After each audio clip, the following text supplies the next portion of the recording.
changing landscape of the Christian or evangelical voters. That's the topic of today's Bold and Blunt. And I'm your host, Cheryl Chumley, giving you a Christian conservative look at today's news, politics, culture, and events. Let me read you quickly this line from a News Nation piece written in the last few weeks. In 2020, this piece goes on to write, white evangelicals or born-again Christians made up 28% of voters, down slightly from 31% in 2021. They also voted overwhelmingly Republican. Well, that was 2020, and going into 2024, signs are showing a big shift in the landscape of this particular block of voters. And before I get into more of that, I want to quickly mention that if you like Bold and Blunt, you may get Bold and Blunt at edify.app, the online platform for faith-based podcasts. At Real Life Network, the faith-based news platform of Pastor Jack Hibbs and his church out in California. At WashingtonTimes.com, where you may also subscribe to my Monday, Wednesday, Friday newsletter. Scroll to the bottom of WashingtonTimes.com front page, click on the newsletter section, find Bold and Blunt with Cheryl Chumley. That's me. Click on it. Please sign up for it. Subscribe. You will get in your email box Monday, Wednesday, Friday, my commentaries that I write at the Washington Times, as well as my twice weekly Tuesday and Thursday Bold and Blunt podcast, which, one more quick mention, you can get Bold and Blunt anywhere. Just do a search on Bold and Blunt on a search engine and it'll pop up. All right, back to this. Let me read you this from Brookings, right? Brookings used to be Brookings Institute. Brookings in June of 2023, so just a few weeks back, bullet points from a study that they conducted. There are 4. Let me read them all because they're all very interesting. White evangelical politics is now predominantly the politics of older conservative voters. The second one, white evangelicals are by definition white, significantly older than Americans as a whole, and also more Southern. All these groups are more inclined to Republicans generally and to Trump in particular. So Trump voters are the white evangelical Southern voters, and by and large, it's a population that is growing older. That's the takeaway there. The decline of white Christians is the result of 2 factors. And you know what? Bold and Blunt has covered this extensively in past shows. So if you haven't paid attention to all the Bold and Blunt episodes, go back in time and check out, because there's some interesting episodes where I talk specifically about the decline of white Christians, have some great guests that offer their opinions on it. But this is what Brookings says. The decline of white Christians is the result of 2 factors. The surge in the share of Americans who are religiously unaffiliated, also called the nuns, right? Pew Research has done a lot of reporting and data analysis on that fact. And this is the second point Brookings says, the growing racial diversity of the country. Can you say open borders? Maybe Democrats are onto something here, right? And the fourth point, younger cohorts in the broader population have become more progressive on many social questions, and younger white evangelicals are not immune to these shifts. Okay, so we've all heard how America is growing more and more secular, right? Turning away from church. The church pews are empty.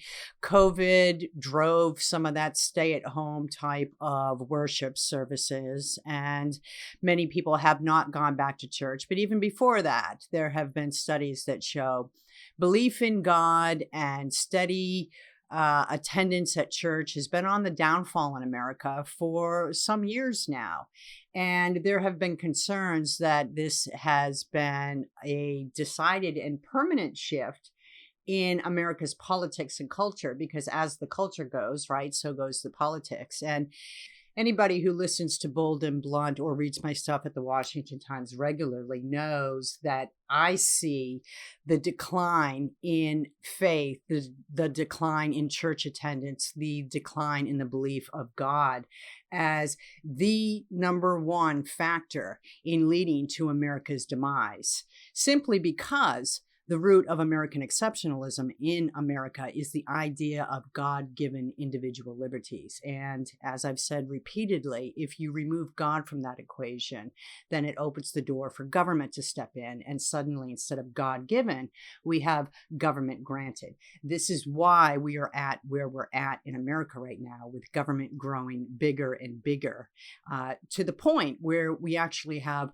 global entities steamrolling their agenda into America's supposedly sovereign system and influencing how American citizens, you and me, are allowed to conduct our activities. So let's look at a little bit more from this News Nation piece. It came out April 2023, so just a few months back, and it tails nicely with this Brookings finding, this Brookings data. From News Nation, as Republicans gear up for the 2024 primary season, one voting bloc could prove especially critical: white evangelicals and born-again Christians. Former Vice President Mike Pence, I'm reading from News Nation, is courting the religious vote, which has become increasingly important to the GOP. White evangelicals or born-again Christians make up a relatively small percentage of the population at just 14.5%, News Nation wrote, but they account for a larger share of the electorate. Listen to this. This is the line I read at the opener. It's worth repeating. In 2020, white evangelicals or born-again Christians made up 28% of voters. That, even though they only make up 14.5% of the electorate. So white evangelicals are heavy voters for Republicans. That's good news. But this 28% of voters that white evangelicals or born-again Christians made up in 2020 were down slightly from 31% in 2021. So between 2021 and 2020, 3% fewer of white evangelicals or born-again Christians voted. That's kind of a big drop. They also voted overwhelmingly Republican, News Nation writes.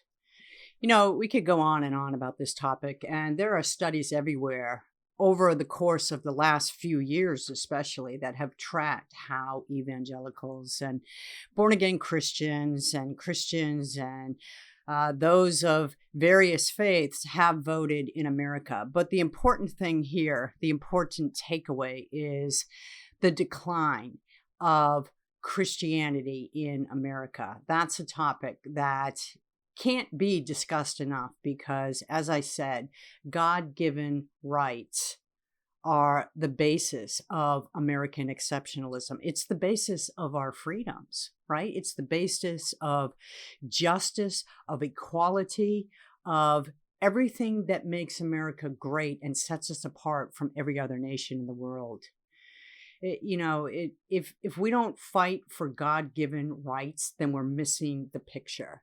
It's great to vote. It's great to vote Republican in my mind, because at least Republicans are one step up from evil Democrats.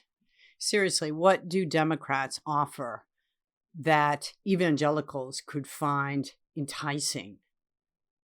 Why would anybody with a faith-based worldview, who believes in God, who believes in an afterlife, who believes in concepts of good and evil, who knows that Satan is a real thing, how could anybody vote Democrat who believes that? Well, that's a question for my guest today. His name is Timothy Head. He is Executive Director of Faith and Freedom Coalition. He is a repeat guest, and I'm happy to say he's here to answer some of these questions and talk more about evangelicals, the vote, and the coming 2024 elections. Tim, thank you so much for being back on Bold and Blunt. You are one of my favorite repeat guests. Well, thank you very much for saying that. It's always a treat to be with you, and it's great to have clarion voices like yours out in the country to talk about issues that we think are really pivotal to America's future and success, you know? Exactly. Thank you for that. And you are at the forefront of really America's future success. As executive director of Faith and Freedom Coalition, you deal with the most important aspect of America, the culture, the faith-based culture. So looking at what's taken place against Donald Trump, the indictment after indictment and so forth and so on, can you speak first to the legal aspect of that? Do any of these indictments hold weight in your view? And then we'll move on to what that means for the culture. Yeah, boy, that's each of these they're separate situations. It's hard to paint with too broad a brush. You know, it's not lost, I don't think, on anybody in the country that it's awfully convenient that basically all four of these indictments have dropped, almost simultaneously. Some of these prosecutors' offices have been holding evidence, or at least a case file for like 6 or 7 years. So these things are clearly concerted, I think, to impugn his reputation even more so than a true kind of legal prosecution per se. They'll move forward with the prosecution, but these things move at a snail's pace, and I sincerely doubt that any of these things will even be close to resolving by by fall of 2024, the height of the election season. I would say, one of the interesting pieces, also really unfortunate pieces about this, is because you're seeing it in 4 different venues.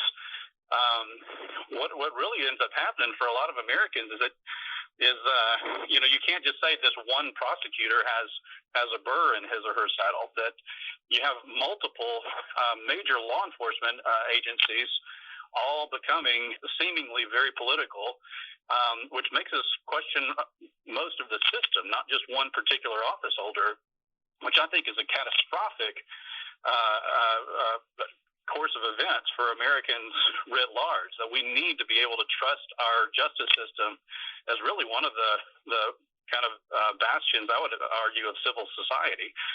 So when this thing becomes kind of arbitrary and capricious like this and highly politicized, it's really a dangerous and very slippery slope for America as a whole society. Yeah, I think that trust factor has flown the coop. From the very beginning days of Donald Trump's presidency, we saw with suspicion all these federal law enforcement and intel agencies suddenly turning against him for what appeared to be political purposes. And the more the indictments come out, the more politicized our systems look. But let me ask you this. It's tough to get a good read on where the American people stand on what you just outlined because of the mainstream media's constant drumbeat that Trump needs to be in jail. Do you think the mainstream media is reflecting the true views of American citizens? I really don't. The dynamic around Trump is an interesting one. That he has obviously kind of core supporters that are not going to leave him no matter what. Then he has vociferous opponents who will never support him no matter what. And then you have these timid or tepid supporters that maybe don't love him, but either like his policies, or also they may just support him because they don't want the alternative, whoever that might be. And then similarly, you also have kind of persuadable liberal or moderate voters who are, I would say, loosely in play. But your question about whether this affects or whether the media reflects these sentiments. Ironically, we've seen 2 or 3 spikes. Trump's favorables and unfavorables hold relatively stable, except there was a spike after the FBI raid on Mar-a-Lago last year. So ironically, one example of law enforcement intervention with him that appears politicized or many suspect to be politicized, made him more sympathetic even among those kind of persuadable Democrats. So the irony, I think, is, and we've seen a couple of other situations surrounding his indictments that have had similar but smaller effects. So the interesting piece is those kind of not necessarily supportive Democrats, but who seem to be slightly open to persuasion, really do not like these either indictments or raids, et cetera, various law enforcement targets. So ironically, as the media continues to beat this drum, just because they themselves have their own kind of core constituency or demographic that they speak to, they actually are not only alienating their political opponents, but they're even kind of marginalizing those kind of moderate, persuadable liberals. Which is cause for optimism, right? Because it shows that by and large, Americans don't like their law enforcement agencies at the highest levels to be politicized. But I suspect that as the Democrat Party announces and settles on a final candidate, who I don't believe will be Joe Biden, say Michelle Obama were to come forward and she were to be the candidate, I suspect all those Democrats who were reluctant to cheer the attacks on Donald Trump would suddenly still vote for their Democrat pick anyhow. I don't think it's going to be a vote changer. Do you? Well, I think a lot of that also bear in mind that elections are always kind of a combination. It's like a battery. A battery gets its energy from the interplay of the positive and the negative charge. Same thing happens for these persuadable voters. They're either repelled by a certain candidate or they're attracted to another candidate, and usually it's sort of a blend or a combination of both of those. So it definitely, it's looking pretty clear that Trump has a sizable lead, insurmountable, we'll see, but it looks like he will be the nominee. But that other question about Biden's own health and then how Democrats proceed is obviously a huge variable. The suspicion is that they would find another relative kind of place-saving kind of candidate, but also that's just simply kind of superficially appealing, if not a true leader. Yeah, the Democrats have no true leaders. They're all despicable in my mind. But so moving on to what your organization advocates for, with faith in politics and so forth, do you think any of these indictments and any of these attacks are going to shake the faith of the evangelicals who previously voted for Trump? Do you think they still stand staunchly in Trump's camp? Well, another great question, and I think the simple answer is that really since 2008, so really in 2012, you would say Obama actually did slightly better than most Democrats do among the evangelical population. He did not do well in 2008, did a little better in 2012, and then Trump did very well in 2016, and then even slightly better in 2020. So I'm saying this to say that there's been a pretty strong, gradual but strong trend towards evangelicals. Typically for about 40 years have hovered around 78% have voted for Republican candidates, and that's moved actually closer to like 82, 83% in the last two election cycles. And so I suspect that we'll probably continue to see that as the Democrat Party's policies have become less and less family friendly and faith friendly, and frankly more and more woke. How much do you think, I guess, evangelical voters look at things like abortion, right, and the transgender madness and vote Republican versus the number who look at things like Revelation, end times, and go through a Bible checklist, like many of your more conservative pastors have been doing in recent years, right? Looking at Israel and looking at what's going on in America and in the culture and talking about end times. How many do you think in the evangelical camp use that as a checklist to vote for Republicans or vote for Donald Trump? Well, it's a great question, and even to be honest with you, this is very much kind of peeking under the hood of evangelical voters. But believe it or not, there's always a little bit of a risk whenever pastors are talking a lot about quote unquote end times and revelations and things like that. That sometimes voters become less politically engaged. Like if the world's going to end in the next 5 years, does it really matter how I vote for Senate next year? And so there is a little bit of a we'll just say, to that effect. But ironically, also, you're seeing a lot of really, we'll just say a lot of really fascinating developments in Israel and throughout the Middle East that also are very encouraging, believe it or not, for a bunch of these Bible-believing Christians. So it's kind of a double-edged sword that I think a lot of people are looking forward to, from a faith perspective, the developments around Israel and the Middle East, but at the same time also don't love, some of the kind of immediate status of some of the things happening in America. You certainly must have some members who still to this day vote Democrat. And I'm curious if you can kind of explain what is in their heads. What is their logic for, on one hand, if they believe in God, and then on the other hand, voting Democrat? I mean, how does their logic work as far as you know? Well, like I mentioned a couple of minutes ago, that I think that number is kind of increasingly shrinking. Yeah. But I'll also say that those that do kind of fall in that camp, there also are plenty actually of biblical teachings about how we as certainly as Christians, as evangelicals, but really just as humans, how we treat the poor and how we treat the less fortunate and people who are marginalized. And people who really, really have a strong conviction about those passages, tend to kind of lean more towards some of certainly the rhetoric, if not even the policies of the historic biblical, the historic Democratic Party. So, things like kind of safety net policies and social programs and things like that. I would argue certainly that, the Bible does say, for instance, that we should care for the poor, but it doesn't necessarily say, it actually is speaking to individuals, that I should care for the poor and that you should care for the poor, not that we should create a program that cares for the poor, if that makes sense. It makes perfect sense. That typically is how a lot of those kind of evangelicals who trend towards kind of social gospels, if you will, kind of legitimate or their rationale for voting for some of the policies of the Democrat Party.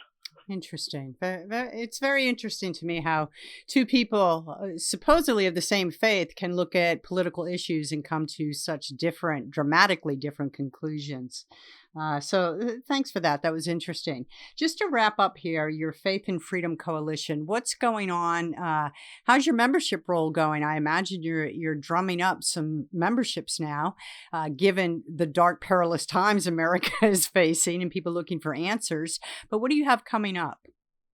Well, just in the next few weeks, as a matter of fact, about 2.5 weeks, our state chapters, and right now we have about 24 state chapters across the country, but 3 of those are having significant events. We have a September 11th event in Atlanta, Georgia. Our Georgia Faith and Freedom Coalition is having a large kind of dinner gala with a couple of presidential candidates and several statewide office holders here in Georgia, members of Congress, et cetera. Then on the 16th of September in Des Moines, Iowa, we're having a large presidential forum with, I believe, 12 presidential candidates will be at that to address Iowa evangelical voters, which is the final large gathering of voters, I would say, for the year 2023. And then on September the 23rd, our North Carolina Faith and Freedom Coalition chapter is having a very large kind of all-day summit, which will include a couple of presidentials, but also gubernatorial, a couple of U.S. senators, several members of Congress, and other public figures. So, kind of stretched across 3 different states. We're doing 3 large events on the 11th, the 16th, and the 23rd of September. So a busy month for us. But that's kind of what we do. Is our job is to educate, equip, and mobilize people of faith to be excellent citizens for the United States of America, and that task really never ends. Well, your busy schedule is good news to hear, because that is the foundation of American exceptionalism, the blending of faith with politics and culture, God-given individual liberties, and so forth. So thank you so much, Tim, for the work you do on behalf of America. And thank you for coming back on Bold and Blunt. I'm sure we will talk soon. Always a blessing to be with you. God bless. God bless. And there you have it, another Bold and Blunt. If you like Bold and Blunt, don't forget you may get Bold and Blunt at WashingtonTimes.com, where you may also subscribe to my Monday, Wednesday, Friday newsletter. Just find the newsletter section, click on it, and sign up for Bold and Blunt with Cheryl Chumley, which you may also get at edify.app, Real Life Network, the faith-based news outreach of Pastor Jack Hibbs out in California. And you may also get Bold and Blunt wherever podcasts are offered. If you are already a subscriber, thank you so much. And if you like what you hear and haven't subscribed yet, please do. It'd be great to have you on the Bold and Blunt team. Tune in next time. And in the meanwhile, don't forget, stay blunt, stay bold.